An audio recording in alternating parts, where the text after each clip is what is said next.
What's going on, guys? It is your boy Blizz here, and today I'm bringing guys a brand new video. In today's video we are going to be talking about the legal battles between Epic Games and Apple.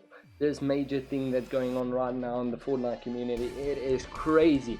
So just to bring you up to date, basically a few weeks ago Epic dropped all the prices to 20% lower, and Apple refused to drop their prices because, if you didn't know, Apple receives 30% of all income that is made by any application on the iOS App Store. And this is where it all began, and just from there it started spiraling, and it's like a snowball effect, and everything just grew larger and larger. We haven't received much new information surrounding this crazy topic until a few weeks ago, when things escalated a lot with new info that Apple is counter-suing, which confirms that these lawsuits and major legal battles isn't going anywhere. They're not going to stop anytime soon. Epic Games has stated that they are ready to not have Fortnite on any mobile platform for over a year. Then when Apple filed their own lawsuit against Epic Games, Apple stated that Epic Games reached out to them in a private email over a month ago trying to negotiate some type of special deal, which is totally against the terms of service. So there's an article that TechCrunch wrote. The link is going to be in the description for that article. They did a deep diving article about Apple's lawsuit against Epic, and basically what they say is that Apple said this quote, specifically on June 30th, 2020, Epic Games CEO Tim Sweeney wrote to my colleagues and me an email asking for a side letter from Apple that would create a special deal only for Epic that would fundamentally change the way in which Epic offers apps and Apple's iOS platform. In this email, Mr. Sweeney expressly acknowledges that his purpose changes would be in direct breach of multiple terms of the agreement between Epic Games and Apple. Mr. Sweeney acknowledges that Epic could not implement its proposal unless the agreements between Epic and Apple were modified. If you don't know what that means, it basically means the CEO of Epic Games contacted Apple asking for a side deal that would only work between Epic Games and Apple. With this topic escalating even more, Epic Games CEO Tim Sweeney responded to Apple's counter lawsuit, exposing them for lying by purposefully leaking the actual email between Epic Games and Apple, and by doing so, he showed that what Apple said is not completely true. Apple's statement is misleading. You can read my email in Apple's filing, which is publicly available. I specifically said in Epic's request to the Apple executives, we hope that Apple will also make those options equally available to all iOS developers. That was a quote. Sorry, I didn't say that, but yeah, I quoted him from his tweet. His tweet will be on the screen right now, which means that he was not trying to make a side deal with Apple for Epic Games, but he tried to make this possible for all developers. And to give you context behind that, it's regarding the payment methods of Apple, because on Fortnite and all these things, on Android, everything, you can only pay with Apple Pay or Android Pay. And what Epic wants to do is they want to change that and make it so that you can also pay through Epic Games or third-party paying methods to compete with Apple Pay. Then after that tweet, he released this email. I'm gonna read it to you guys. It's just gonna be a brief read. You can read with me. I'm gonna put it on the screen for you guys, but I'm gonna be quick through it. Just get all the the core points. So, dear Tim, Phil, Craig, Matt, because of restrictions imposed by Apple, Epic is unable to provide consumers with certain features in our iOS apps. So we'd like to offer consumers the following features. The following features they want to offer iOS users these features.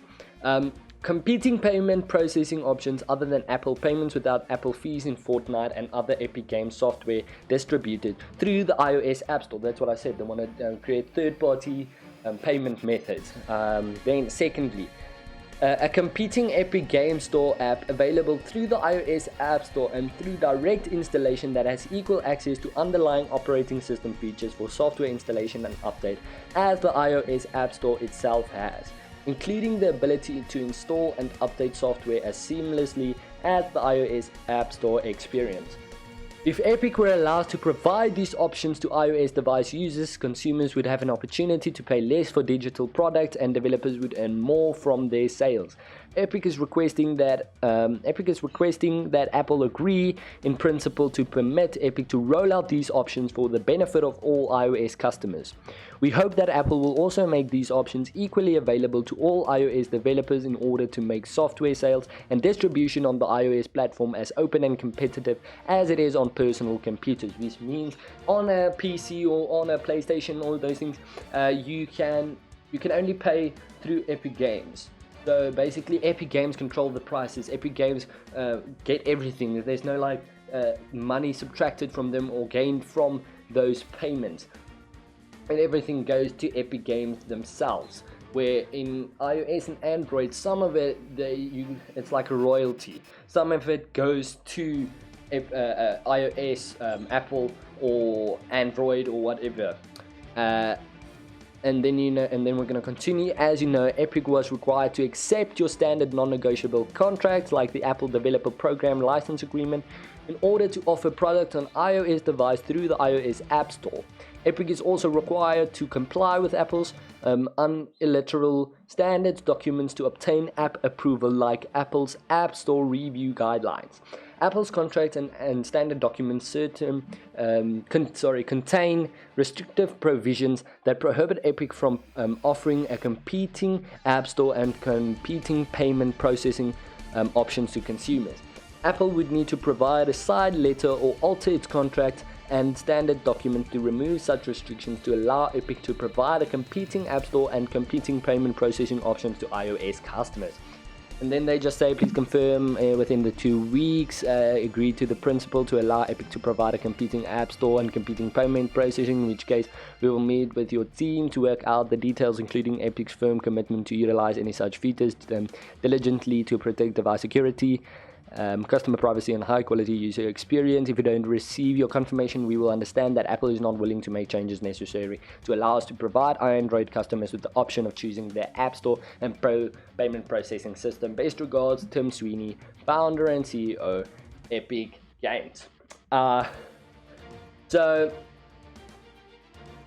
yeah, after he tweeted this, everyone saw like, okay, this is proof that he did say it should be available for all iOS developers. He said this so that everyone can compete with people on personal computers, like I said, with PC and PlayStation, so that they don't have to that you don't have to give a royalty or a certain amount of money to iOS or Android. So yeah, that is basically regarding that piece of it.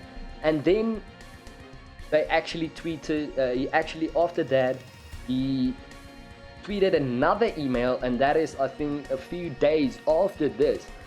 He tweeted, "Hi Tim, Phil, Craig, and Matt, and Douglas. It's a sad state of affairs that Apple senior executives would hand Epic's sincere request off to Apple's legal team to respond with such a self-righteous and self-serving screed. Only lawyers could pretend that Apple is protecting consumers by denying choice in payments and stores to owners of iOS devices. However, I do thank you for the prompt response and clear answer to my 2 specific requests. If Apple someday chooses to return to its roots, building open platforms in which consumers have freedom to install software from sources of their choosing, and developers can reach consumers and do business directly without intermediation, then Epic will once again be an ardent supporter of Apple. Until then, Epic is in a state of substantial disagreement with Apple's policy and practices, and we will continue to pursue this as we have done in the past to address other injustice in our industry." Sweeney. So basically, if you don't know what he said there, basically he said Apple rejected the request, he rejected the offer, and they said no, they're not going to do it, and they handed this whole case to the legal team, and that's where the counter lawsuit came from. And basically Epic Games then responded and said, well, now when we can't support you, if you're doing this, we can't support you. Thank you for your response, but now we can't support you. And maybe one day, if you would allow these type of things, let third-party downloading from third-party applications and not from the actual iOS app store itself, they will return to being a supporter. But until then, they cannot be a supporter.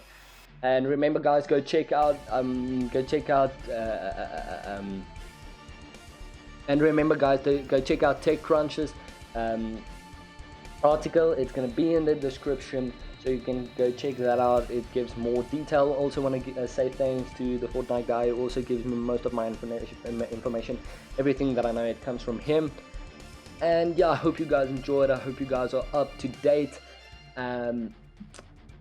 And yeah, if you liked the video, you liked it, so you can leave a like, subscribe, turn on your post notifications. There's coming a lot more of these news, these news and updates on what regarding the Fortnite and Fortnite community. There's also coming a lot of other content, and there's something big is dropping on my channel, something very big, the 1st of September. Today is something coming very big, and I can't wait to release that. And yeah, I hope you guys enjoyed. See you in a bit.